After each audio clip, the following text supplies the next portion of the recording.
What is happening to Melia and the Okruashvili and Zoya, Japaridze and possibly Gvaramia today is going to be happening to us tomorrow because we are next. Any concessions in any form would be seen as weakness. Even Gaddafi could not retain his power using the brutal military tactics. So when Gaddafi was using it, so he believed that it would help him. Exactly. So he is in the same situation. But will he do it? Probably no. But this way still exists.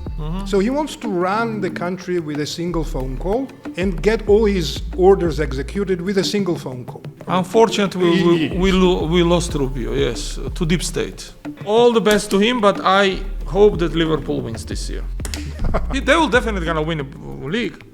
Well, they did already. They did already. You are not necessarily Mr. Current Affairs about football. Yeah. Hello and welcome to Talk Georgia Question Time with me, Giorgi Rukhadze. And with me, Nodar Kharshiladze. This is a special edition of Talk Georgia where Nodar and I will be answering your pressing questions about the key developments of Georgian and international politics. This format is brought to you by Zoya Media Group, trusted source of news and informational analysis. And by GSAC, a think tank offering comprehensive political analysis of Georgia and wider Black Sea region, also academic and practical training for postgraduate students and mid-career professionals. So now let's go to your questions. And we have a number of those. We've got a number of those, and I'm going to read out the first one, which comes from Zoya. By the way, if you want your questions to be answered on the next show, please send them to talkgeorgia1@gmail.com. You see the email on the screen. So what Zoya wrote to us is this. Okruashvili, Japaridze, Melia, tomorrow it would be Gvaramia. How far will Ivanishvili go? And what should the response be? In the past, something like this would have shaken the country, but now it feels like nothing is happening. Okay, I think you can answer that or start answering that, but before that I'll give a bit of a background information for some of those who might not know what is all about. Okay, Irakli Okruashvili, Zoya Japaridze and Nika Melia, three of them are now behind the bars because they refused to turn up at so-called Tsolukiani's investigative commission that is run by one-party parliament and that is allegedly investigating some of those crimes committed during UNM administration. And post as well, they extended. Yeah, and they post extended as well, that. they extended now. Obviously, almost all political leaders refused to turn up at the committee. Basically what happened is that some of the political leaders paid the bail and the others, including Irakli Okruashvili, Zoya Japaridze, Melia, and also Gvaramia, basically publicly stated that he would not pay this bail. So this is why these people ended up in prison. Another story is how Melia was detained, because what happened was that he was detained a day before the trial. Court did not cancel his bail. He was not sentenced to any pre-trial jail. Yes. But regardless, they arrested him on other charges. I mean, exactly. And what is interesting, what were the charges? Because apparently he was driving to some TV show and he was stopped on the road and he was arrested on the grounds of insulting a police officer. Yeah. Okay, so it's very interesting. So apparently he didn't want to go to the TV show and insulted the police officer and expected that they would arrest him. Yeah, but sure. but this is what happened, and apparently this happened because the Interior Ministry basically made their job easier. Okay, not to arrest him the next day in court where there will be a lot of people, etc., etc. And also this what it shows is that anyone in this country could be arrested without any legal ground, any time, for insulting a police officer. Even my mom, who is now 75 and rarely leaves home, so she could be arrested on that grounds. Yep. Okay, well, this is briefly what's going on, and but I think that there are deeper parts in this question that you may start answering. Well, thank you. Problem is that any analysis have some preconditions. Okay, when you try to analyze something or somebody, you have set set rules for that process. I mean, first and most important rules for analyzing any group or person is how rational they are. I mean, if they're not rational, or if they're less rational, or if they're completely cuckoo, then you can't, because you can't predict actions of the people who do not use the same rational tools as most of the humans would use, because analysis is not the exact science, it's more applicable art, and it tries to take the common behavior and then use the pattern to predict what will be the actions, or to deduct what was the reasoning behind this action. So none of that is working regarding Georgian Dream for last 1 year, I think. There are some of the actions which can be loosely analyzed, but most of them, they are beyond any sober analysis, like 28 November declaration about you. There is no reason in rational world why they needed to do that. I mean, there are some arguments, but none of them can justify that. There is no any reason why they would insult German ambassador, or why would they make enemies in the Congress of the United States, personal enemies. These kind of things are very strange to understand. We can analyze steps leading to them, like that maybe Bidzina does not cannot, and nobody can actually fully control everybody, and that some rogue elements start doing some things themselves. He might be scolding them after that and punishing them, but these guys already did the damage. Or there is no analysis. We discussed about it, why to publish this letter, which was published 2 weeks ago. Okay, I mean, and this is one of those things. Now, we can analyze not Georgian Dream's reasoning behind it, but we can analyze what might happen after that now. So this will accelerate everything. It's one thing to talk, okay, even talk stupid things. I mean, and Georgian Dream does lots of it lately. I mean, but the actions are completely different. Like when you start arresting opposition leaders, that does not put you together with Orban, okay, who is mostly populist. That puts you together with Lukashenko, who is the authoritarian. That changes the things. I mean, you tolerate Orban more or less because guy just talks nasty. But if you look at his records, yeah, he does some things, but it's tolerable. Same goes for Fico, for example. Yeah. Absolutely. I mean. But when you start, then you go to the league of the Lukashenko, and this is a very different field.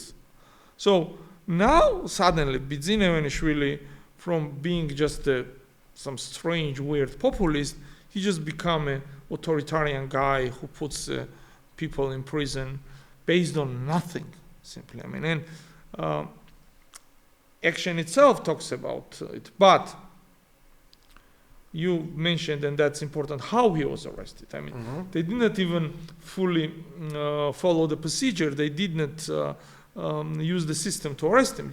There was no legal ground whatsoever. Yeah, so that also shows very low regard to the rule of law, which is a very important part of any developed and Western society in the US as well. So now things will go faster, because now you has to deal with not just some stupid statements of Kobakhidze, but has to deal with political prisoners, which is completely different game. And I think whatever they had in store for the Georgian Dream, and there was nothing pleasant based on now the things will come up faster. I mean, we already saw the statements of number of the countries, and I think that personal sanctions and wider sanctions are now not only likely but way more sooner than we thought. And of course, and there will be even less communications with them. And if they had any hopes of recognition, that will be in vain. Okay, I think that in this question is that how far will Ivanishvili go?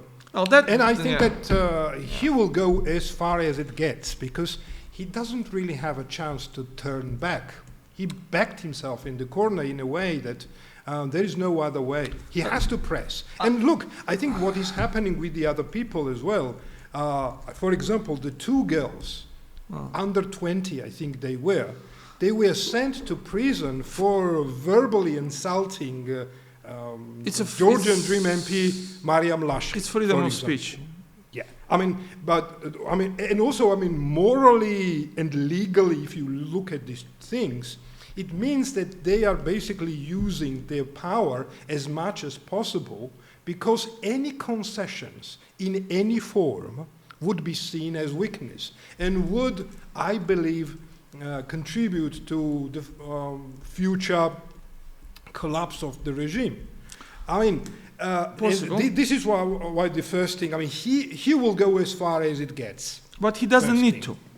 Well, doesn't need to, but I think, I don't agree with you there. So I think he does need it. I don't think that he will get anything. There is a false perception that if he does all of them, he will retain his power, which is a false. He will not be able to retain. Even Gaddafi could not retain his power using the brutal military tactics. So he has to understand that he has to lose. But when Gaddafi was using it, so he believed that it would help him. Exactly. So he is in the same situation. But yes, but he doesn't need to. What I'm saying, I agree with you that he is, but he doesn't need to.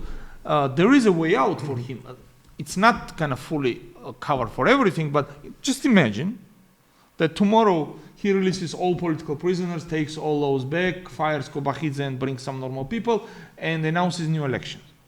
That would put him back in same league with Fico, and the Europeans will start at least talking with him, okay? So there is a way for him. Now, will he do it? Probably no. But this way still exists. We can't say that he is now in a situation where he doesn't have. We can say that he will not do that, and for the reasons we just talked about it, he is not rational anymore. If he would be rational, we won't be now in this situation at first place. So I think that it's his own doing.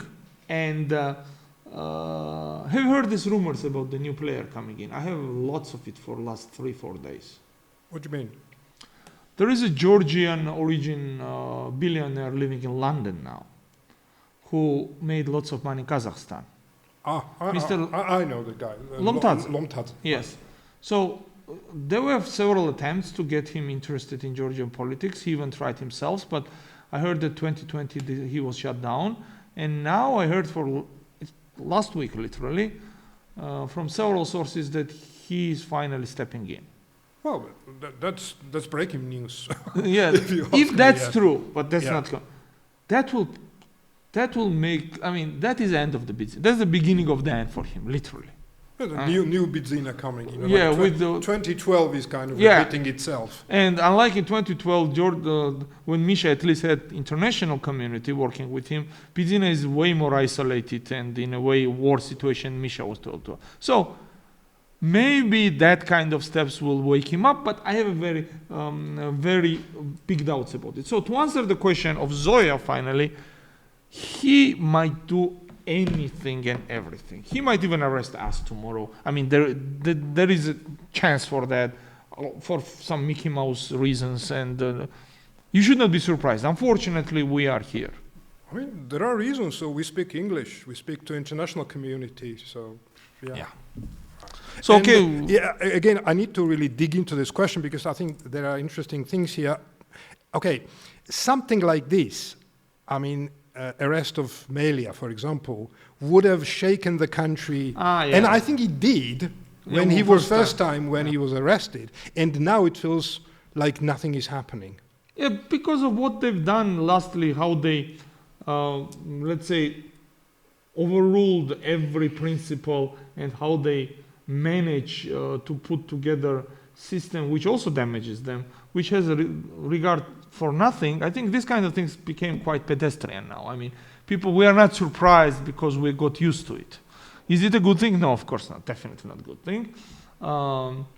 And we need some kind of the wake up. I think this arrest should be a wake up call for Georgian society now that, you know, today is happening to them.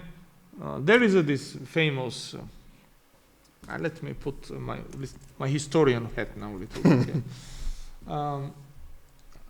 There was a famous speech, I believe it was in 1936 by Emperor of Ethiopia Halassi in the League of Nations when Italians was occupying his country, international community, and when Germans were helping Italians, international community did nothing. And he said the famous phrase, what is happening to us today gonna be happening to you tomorrow. And it did become a reality.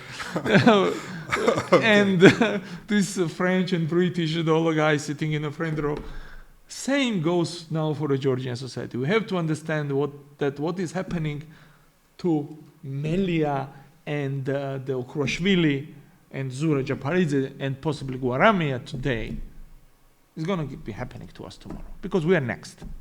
And there is no stopping it. Agree. And also, I mean, what should be the response? I think that I also have this lack of response there because the party leaders are arrested and the party needs to do something.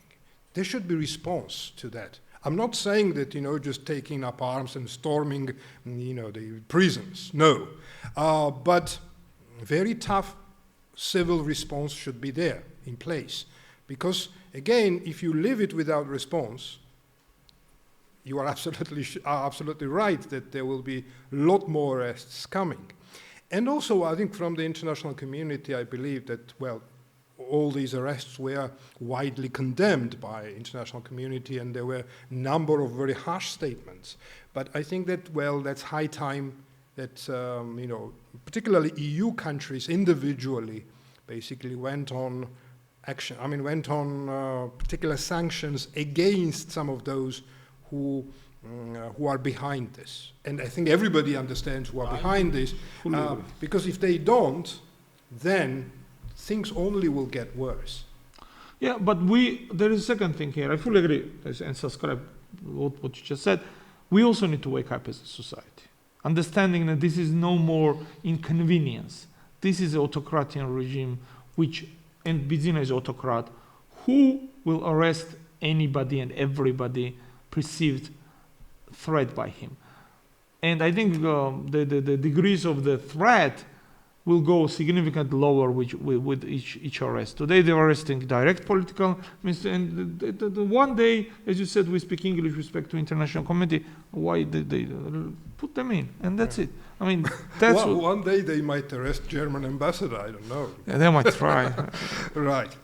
Okay, so we have a do you next want to move to the, because we were carried away with this thing, so Nika is, so he says that Bidzina's people and GD veterans are slowly leaving. Yeah, that's true.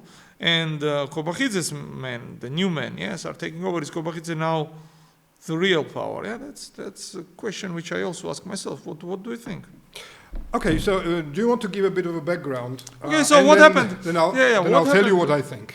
So what happened this last few months since this rigged election with Georgian Dream organized, that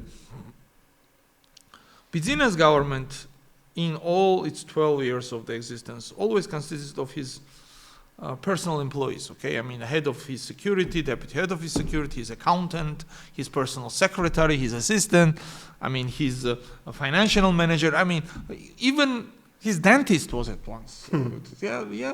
She was. So it was kind of his entourage on a government level. Kobakhidze's, and last year, and especially under the Kobakhidze now, it has started to change very quickly. All of the people now, and last Mohican was the Gomelauri, is out. All of them are out, and by replacing Gomelauri, there is nobody now on a ministerial position. Because still there is Anzor Chubinidze who runs the special protection service. Yeah. but on ministerial level with portfolio, who was working closely. Kharshiladze left, who was a Carto group, and also one more thing which we discussed in one of the previous programs, that Susi, head of the secret police, which is a political police in Georgia, unfortunately, is also now appointed by Kobakhidze, which never was the case. It was Bidzina. So now we have a picture where all the people has direct connections to Kobakhidze. Doesn't mean that they don't know Bidzina. Some of them even might not. But it looks like that he is in charge of putting people together. No other prime minister at no period of the given period of the Georgian Dream since 2012, what was November 1 when they started it. They had never such a power. So that's where question comes from. Background. So what I mean, my feeling is that again, all those Bidzina's servants are now gone. I wouldn't classify them as Bidzina's friends or even Bidzina's aides. No, I mean they were kind of servants. Haribashvili, Gomelauri, Liluashvili, and so and so. My feeling is that I think Bidzina is getting tired of dealing with a lot of people. And let's say 5 people is a lot of people for him. Because, I mean, let's say a few years ago, to run a country, he needed to make at least 5 phone calls to get execution of his order, right? I think nowadays what he's trying to do is to limit it to 1 phone call. So he wants to run the country with a single phone call and get all his orders executed with a single phone call. Instead of phoning Gomelauri or Liluashvili or somebody else there, so he now has got the Kobakhidze. So, from his perspective, I believe it makes it for him easier because he's got less communication, less time spent on running this corporation, which is called Georgia for him. Okay, I think that this is the motivation behind it.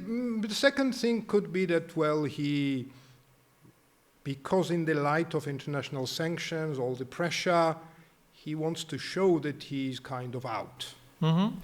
And none of his family, friends, or servants, or whatever, are no longer in important positions. So Kobakhidze, you can call him whatever you like, but he cannot be classified as Bidzina's traditional servant. Okay, he didn't hold this umbrella to his children, and he was never. He didn't take Vera to the kindergarten. No, he's different background. Right. So I think that these 2 things that I think what drives Bidzina.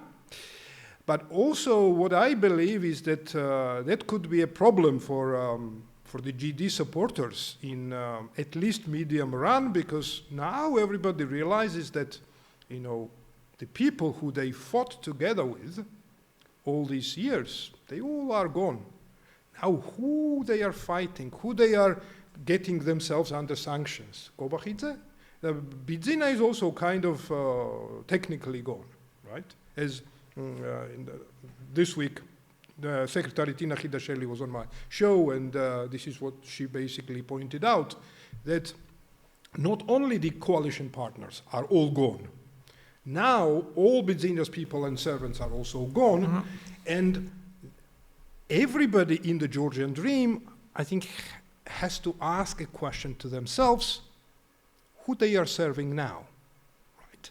And this could produce a crack in the Georgian Dream, at least after some time.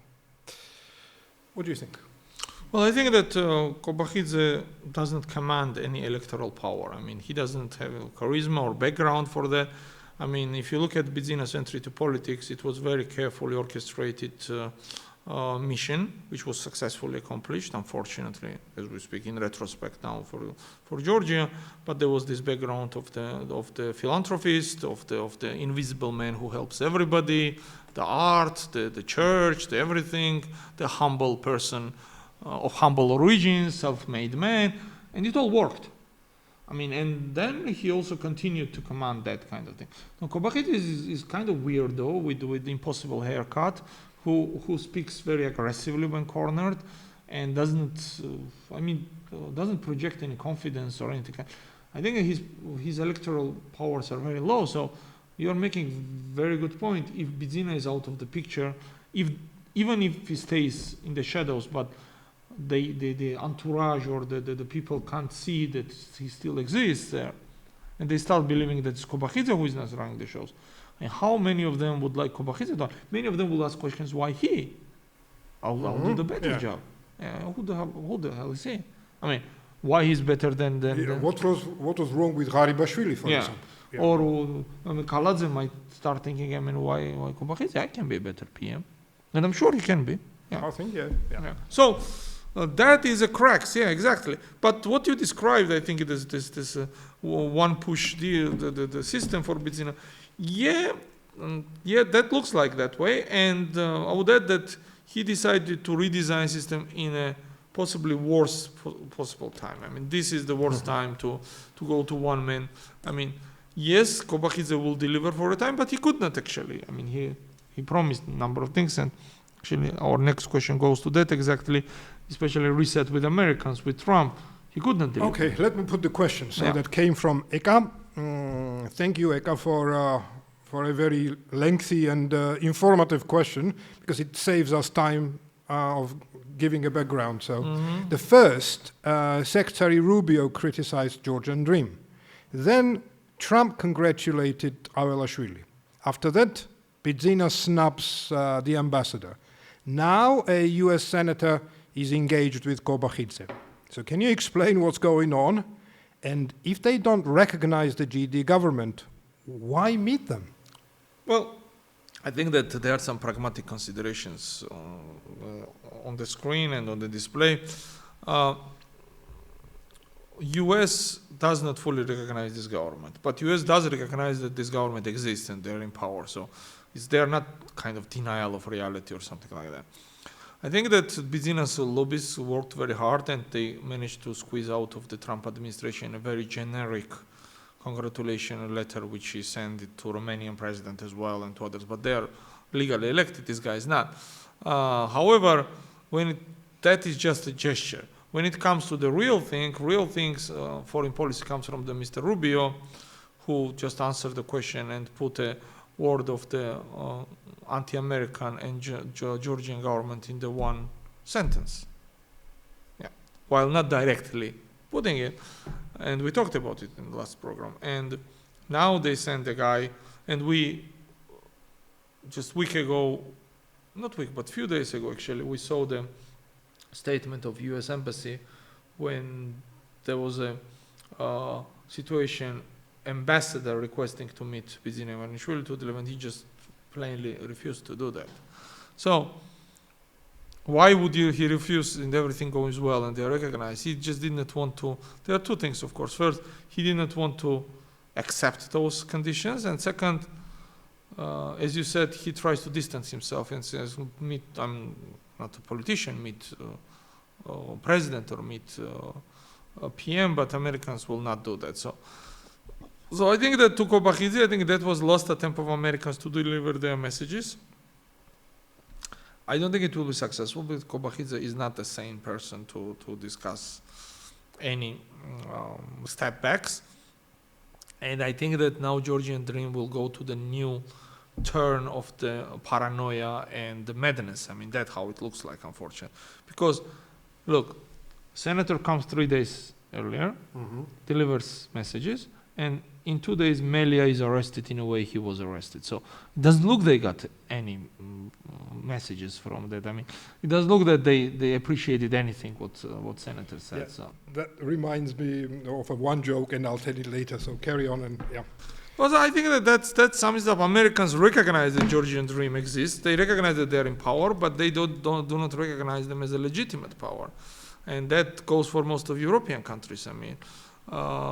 Normally, it's our job of the Georgian society to rid ourselves from this illegal regime, and the West would help us. But so far, we were not very successful in that, and blame goes to many places, including some of it to opposition. So, yes, that's the situation.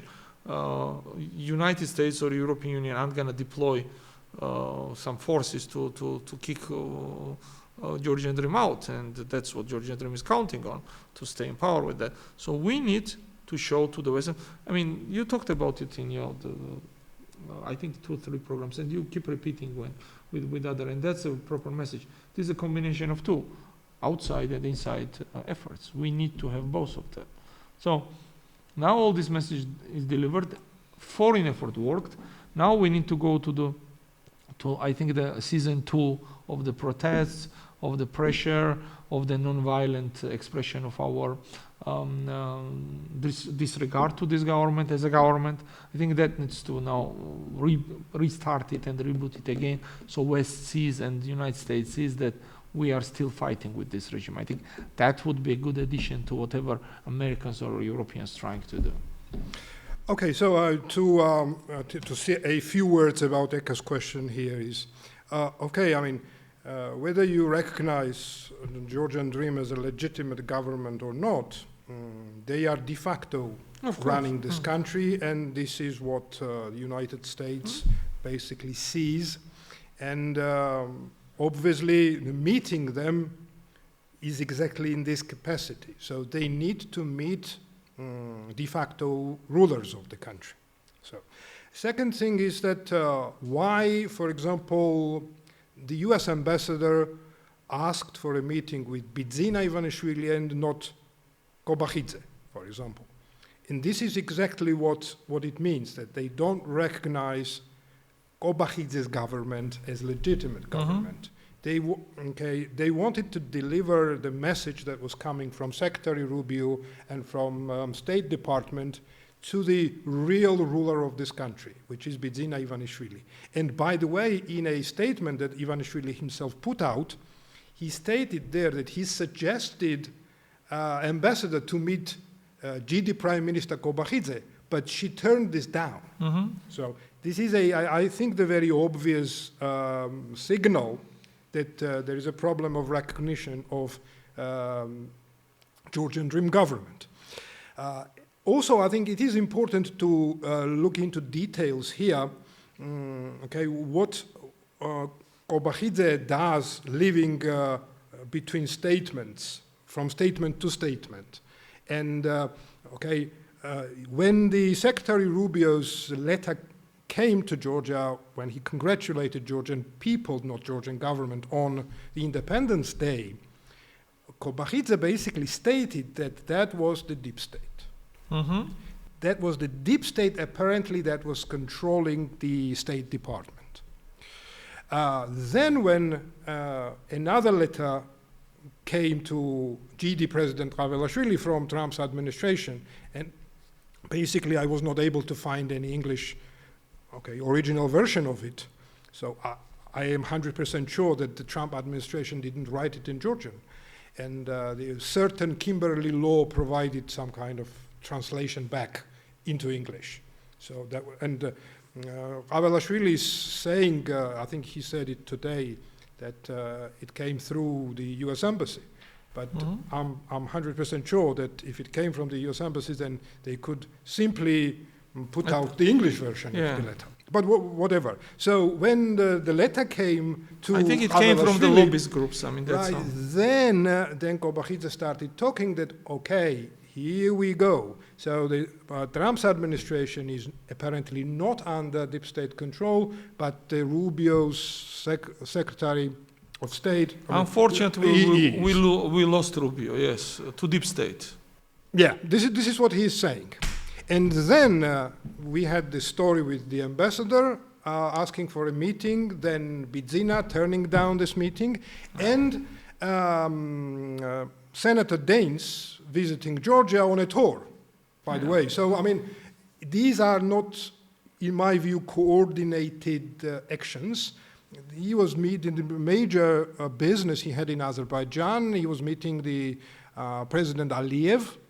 Correct. And he was kind of touring the region. Maybe they asked him, by the way, to go and to say something. But yeah, the point what I was making, that this is not something like that, they're very much coordinated. And I don't think that Senator Daines was either delivering message from Rubio necessarily to Kobakhidze, because if it was meant, if this message was meant to Kobakhidze, then the ambassador would have delivered it to Kobakhidze. Possible that he had some communication. About how the Georgian Dream acts now, and the Kobakhidze being phase of it is, you are 100%.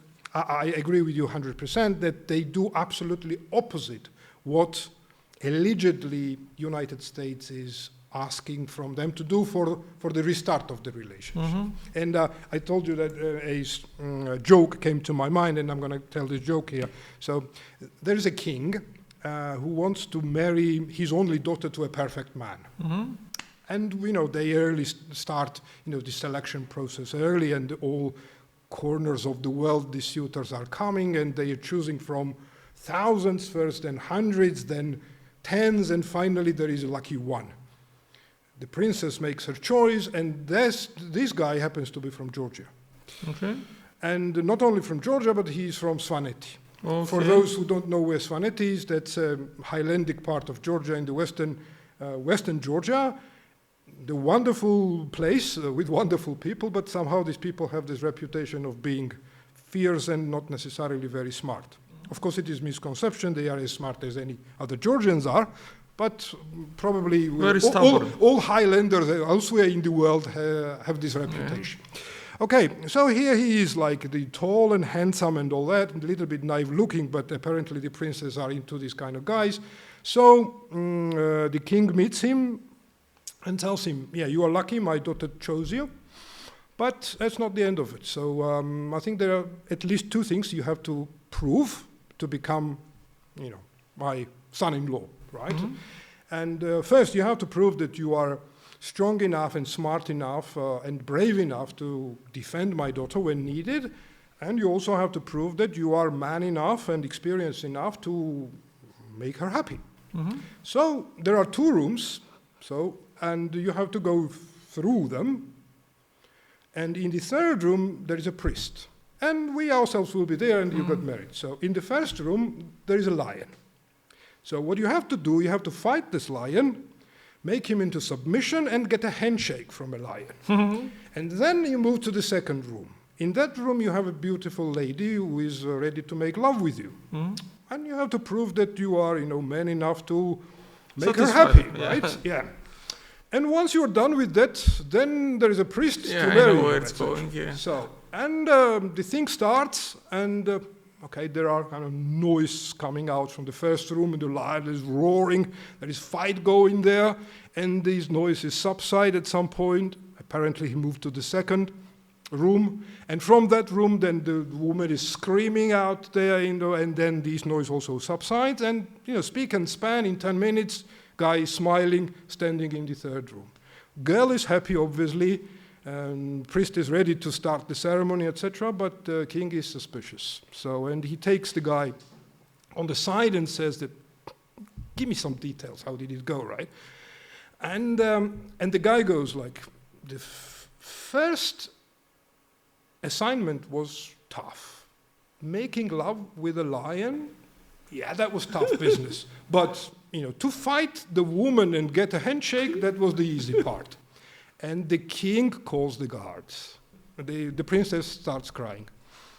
So I think that this is what I think Kobakhidze and the Georgian Dream is doing, basically, with the Americans. Okay, agree. Let's move to the Nia's question that we have about these embassies. What do the Polish and French embassy warnings really mean? And should we expect the same treatment entering their countries? Yeah, I think that's better you to answer it, because it's a EU thing. So yeah, they issued a warning about the being careful in Georgia. Yes, I mean it's a warning when there is a civil war or there's a cell or natural catastrophe. I mean they're warning their own citizens that don't go to Georgia, or if you go, be cautious. That never happened especially with Polish. I clearly can't recall it. I think the devil is in the details there, because in that statement that came from the embassies, it says that, be cautious, especially if you were part of the demonstrations, because you can be fined right when crossing the border, or basically rejected to go in Georgia. or even arrested. Yep. Okay? And obviously, I mean, there are grounds for these statements. Yep. And quite a lot of number of EU nationals, the French, Polish, Germans, British, Britain is not part of EU anymore, but they were denied entry in Georgia. And of course, I mean, maybe not tomorrow and not the day after, but we will get the mirror treatment. And don't be surprised that when you go to Germany or France or Italy or elsewhere, at some point, there will be more and more Georgians denied to entry. I mean, this is how it works. But what makes things worse is not just that, but the response from the Georgian authorities. Because, look, it's interesting how Papuashvili, the chairman of the one-party parliament, responded to this. He said that, what other country, what the nationals of the other countries have to do with the protests in Georgia? Yep. I mean, this is a very bad statement because, for example, I lived in United Kingdom, in Belgium, in Netherlands, and I attended some of those demonstrations in those countries when I had some sympathy to those people. And the whole idea of democracy and free country is that, and that everyone has right to attend any demonstration, and no matter which country they represent or which country they are nationals of. And what Papuashvili is implying that now the Georgia is a new Iran, basically, and some of the people from other nationalities don't have right to attend rallies here. So this is simply unthinkable. And the second, I really want to quote Kobakhidze, is not necessarily about this when he attacked German ambassador, but look what he said. It was about when German ambassador attended Mzia Maglobeli's trial. And what Kobakhidze said that, I'm quoting him, "We do not expect an apology." Why? Because legal principles are upside down in Europe. All of this is tragic. German authorities don't give a damn about legal principles, rule of law, a legal state, human rights, and independent judiciary. I think, come on, Kobakhidze, completed all his degrees in Germany, Düsseldorf University. I mean, this is what he were taught there? I don't know. But, I mean, when you make this kind of statements, what do you expect from the EU countries when you attack their ambassadors, when you attack their nationals, citizens? So I think that and also Georgian people need to realize that it's just a matter of time when they will be denied to entry to the EU countries, because this is what Russia does. This is what Belarus does when they are not allow countries of the democratic states back into their countries. Correct. Yeah. Then Georgia is acting as Russia and Belarus. Exactly. And, we are in same. That's what it is. There is one more question, I think. Okay, do you want to read out that question too? Does your podcast only cover politics? Surprisingly, yes. Can you say a few words about the football, okay? The Champions League final is on Saturday. Do you think Gvaramia will lift the trophy? Well, my personal opinion that Liverpool will win the Champions League final. So that's it. That's how I'm interested in the. Yeah, you seem to be very much into football because it's not Liverpool. I know, but I want Liverpool to win. Okay, obviously yes. This podcast covers politics, but also football can be part of politics or any other sport. There was a football war in Latin America. Politics. Yeah. I mean. Of course, I mean, we wish Quara all the Yeah, by the way, we wish him obviously. all the best. We want his Paris Saint-Germain to win the league, and yes, we want him to lift this trophy. But also, what I want to say that maybe I'm a bit naive there, but I want him to dedicate this match or whatever his performance. I believe that it will be a brilliant performance. I hope he scores there, but I hope that he dedicates this match to the political prisoners in Georgia.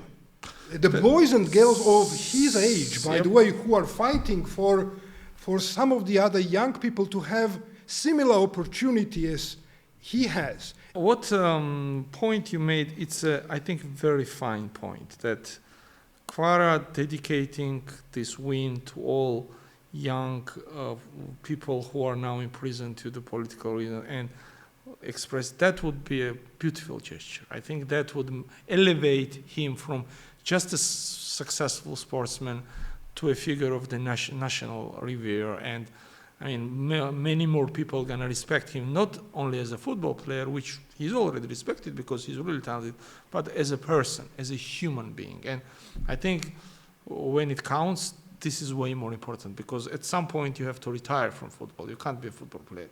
By the way, match is tonight, and this show will be aired on Sunday. So on Sunday, when the show is aired, so we would know by the time whether Kvara lifted the trophy or not. Again, all the best to him, but I hope that Liverpool wins this year. They will definitely gonna win a league. I mean, Well, they did already. They did, yeah, they did already. You are not necessarily Mr. Current Affairs about football. Yeah. Thank you very much for watching us, listening to us. Please like us, subscribe to us, and we'll see you next week.